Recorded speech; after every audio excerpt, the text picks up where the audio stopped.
ನಾನು ಈ ದೇವಸ್ಥಾನದ ಬಗ್ಗೆ ನಿಮ್ಗೆ ಹೇಳಲೇಬೇಕು. ಈ ದೇವಸ್ಥಾನದ ಹೆಸರು ಹನುಮಾನ್ ಚೆಟ್ಟಿ ಅಂತ.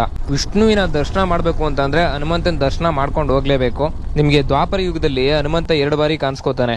ಒಂದು ಮಹಾಭಾರತ ಯುದ್ಧ ನಡೆಯೋ ಟೈಮಲ್ಲಿ ಅರ್ಜುನನ ರಥದ ಮೇಲೆ 1 ಬಾರಿ ಕಾಣಿಸ್ಕೋತಾನೆ. ಇನ್ನೊಂದ್ ಬಾರಿ ಭೀಮನ ಅಹಂಕಾರ ಮುರಿಯೋಕೆ ಮತ್ತೊಂದ್ ಬಾರಿ ಕಾಣಿಸ್ಕೋತಾನೆ. ಭೀಮನ ಅಹಂಕಾರ ಮುರಿದಿದ್ ಪ್ಲೇಸೇ ಈ ಹನುಮಾನ್ ಚೆಟ್ಟಿ. ಅದೇನಪ್ಪಾ ಅಂತಂದ್ರೆ, ಪಾಂಡವರು ಮಹಾಭಾರತ ಯುದ್ಧ ಎಲ್ಲ ಮುಗಿಸ್ಕೊಂಡು ಅವ್ರ ಆಸ್ತಿ ಪಾಸ್ತಿನೆಲ್ಲ ಮಕ್ಕಳು ಮೊಮ್ಮಕ್ಕಳಿಗೆಲ್ಲ ಹಂಚ್ಬಿಟ್ಟು ಸ್ವರ್ಗಾರೋಹಣಕ್ಕೆ ಅಂತ ಅಂದ್ಬಿಟ್ಟು ಬರ್ತಾರೆ. ಸ್ವರ್ಗಾರೋಹಣ ಅಂತಂದ್ರೆ ಆತ್ಮದ ಜೊತೆ ದೇಹನು ಕೂಡ ಸ್ವರ್ಗಕ್ಕೆ ತಗೋಗೋದು. ಆದ್ರೆ ಧರ್ಮರಾಯನ್ ಒಬ್ಬನ್ ಬಿಟ್ರೆ ಮಿಕ್ದವ್ರು ಯಾರು ಕೂಡ ದೇಹನ ಸ್ವರ್ಗಕ್ಕೆ ತಗೋಕ್ಕಾಗಲ್ಲ. ಭೀಮ, ಅರ್ಜುನ, ನಕುಲ, ಸಹದೇವ, ದ್ರೌಪದಿ ಇವರೆಲ್ಲ ಒಂದೊಂದು ತಪ್ಪು ಮಾಡಿರ್ತಾರೆ. ಹಿಮಾಲಯ ಹತ್ತುತ್ತಾ ಒಬ್ಬೊಬ್ರಾಗ್ ಸತ್ತೋಗ್ತಾರೆ. ಆದ್ರೆ ಧರ್ಮರಾಯ ಒಬ್ಬ ಮಾತ್ರ ಆತ್ಮದ ಜೊತೆ ದೇಹನು ಕೂಡ ಸ್ವರ್ಗಕ್ಕೆ ತಗೋಗ್ತಾನೆ. ಧರ್ಮರಾಯನ್ ಜೊತೆ ಒಂದ್ ನಾಯಿ ಕೂಡ ಹೋಗುತ್ತೆ ಸ್ವರ್ಗಕ್ಕೆ.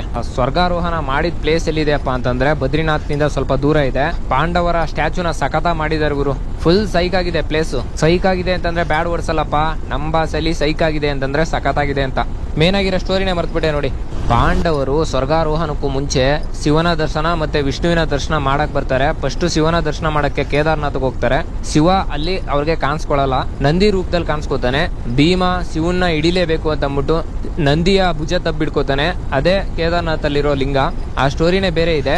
ಅದು ಮುಗಿಸ್ಕೊಂಡು ವಿಷ್ಣುವಿನ ದರ್ಶನಕ್ಕೆ ಬರಬೇಕಾದ್ರೆ ದ್ರೌಪದಿ ಭೀಮನ್ಗೆ ಅದೇನೋ ತರ ಕೇಳಿರ್ತಾಳೆ. ಅದನ್ನ ಹುಡ್ಕೊಂಡು ಭೀಮ ಸಪರೇಟ ಬರ್ತಾನೆ. ಇಲ್ಲೇ ಹಿಮಾಲಯದಲ್ಲಿ ರಾಮಸ್ಮರಣೆ ಮಾಡ್ಕೊಂತಿದ್ದ ಹನುಮಂತ ನೋಡ್ತಾನೆ ಭೀಮನ್ನ.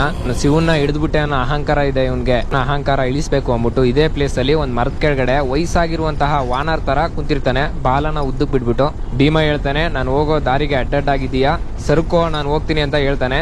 ಅದಕ್ಕೆ ನಂಗೆ ಏಜ್ ಆಗ್ಬಿಟ್ಟಿದೆ, ನನ್ನ ಬಾಲ ಏನಿದೆ ಸೈಡ್ಗೆ ತಿಟ್ಬಿಟ್ಟು ನೀನ್ ಹೋಗಪ್ಪ ಅಂತ ಹೇಳ್ತಾನೆ. ಹಂಗೆ ಕಾಂಟ್ರವರ್ಸಿ ನಡೆಯುತ್ತೆ ಇಬ್ರತನು.